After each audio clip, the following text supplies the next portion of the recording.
Halo guys, kembali lagi di channel gua.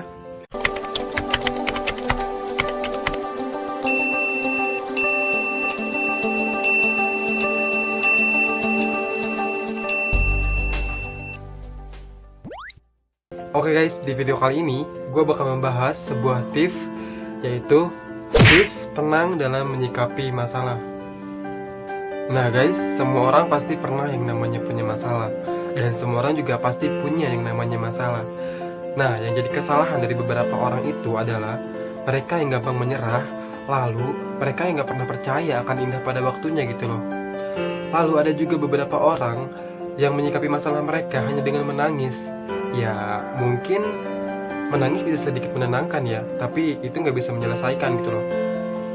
Kemudian ada juga beberapa orang yang menyelesaikan masalahnya dengan amarah gitu loh. Padahal kalau marah-marah itu gak bakal ada kelarnya. Yang ada masalah itu semakin besar gitu loh, dan kita semakin terbebani akan masalah itu. Oke guys, di sini gue punya 3 cara, dan 3 cara ini sering gue pakai banget, terbukti berhasil dan bisa bikin gue tenang dalam menyikapi setiap masalah yang hadir di kehidupan gue. Dan ini juga udah jadi prinsip hidup gue gitu loh.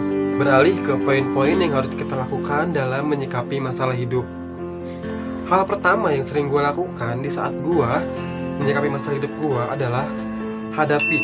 Nah, yang dimaksud dari hadapi itu adalah hadapi semua masalah yang hadir di kehidupan lo gitu loh.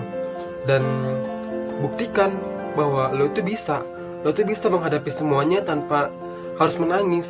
Buktikan bahwa emang lo tuh gak mudah patah, gak mudah tumbang, dan lo yakin bahwa lo bisa membuktikan ke semua orang bahwa ya lo bisa menghadapi semua itu, gak cengeng dan gak mudah marah, lalu bisa tenang dalam menyikapi masalah hidup lo gitu loh. Bukan ditangisi atau marah-marah gak jelas, itu gak penting. Yang penting, hal yang pertama yang harus kita lakukan dalam menyikapi masalah hidup kita adalah hadapi. Nah, yang kedua, nikmati. Nah, yang dimaksud dari nikmati itu adalah lo harus bisa menikmati setiap proses yang lo lakukan dalam menghadapi masalah hidup lo gitu loh.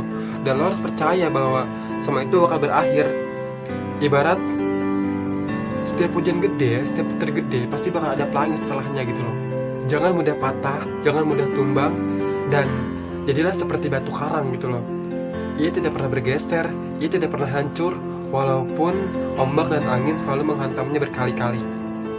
Yang ketiga, syukuri. Bersyukur itu harus. Semua orang pasti harus bersyukur, karena bersyukur juga adalah kunci kebahagiaan setiap orang pastinya kan. Nah, jadi yang dimaksud di sini itu adalah sekecil apapun, segede apapun hasil yang lo terima dari lo menikmati dan menghadapi masalah hidup lo, ya lo harus tetap bersyukur. Bersyukur bahwa lo udah bisa menikmatinya dan lo masih dianggap kuat sama sang pencipta gitu loh. Lalu ya lo juga harus bisa bersyukur karena Tuhan menciptakan masalah di kehidupan lo, karena masalah itu datang untuk membuat lo belajar bahwa lo tuh harus tahu arti kehidupan sesungguhnya gitu loh. Oke guys, jadi intinya apapun masalahnya yang datang di kehidupan lo harus bisa bersyukur. Gak usah berlebihan, jangan cepat menyerah, dan lo harus percaya Tuhan itu memberi masalah sesuai kemampuan hamba-hambanya gitu loh. Dan iya, kalau misalkan lo mau mengeluh, lo harus bisa berpikir bahwa di luar sana masih banyak orang-orang yang mereka itu masalahnya itu lebih gede dari lo, tapi mereka gak pernah mengeluh sama sekali. Mereka tetap kuat dalam menjalani kehidupan mereka, tapi mereka tidak mengeluh. Jadi lo harus malu kalau mau mengeluh. Jadi kalau mereka bisa buat enggak mengeluh, ya kenapa kita enggak gitu loh. Oke guys, jadi ingat ya, hadapi, nikmati, dan syukuri. Oke guys, terima kasih. Itu yang bisa gue sampaikan di video kali ini. Semoga bermanfaat. Dan buat kalian yang mau mencoba, silahkan mencoba. Semoga berhasil. Dan terima kasih buat kalian semua yang udah nonton video ini. Dadah.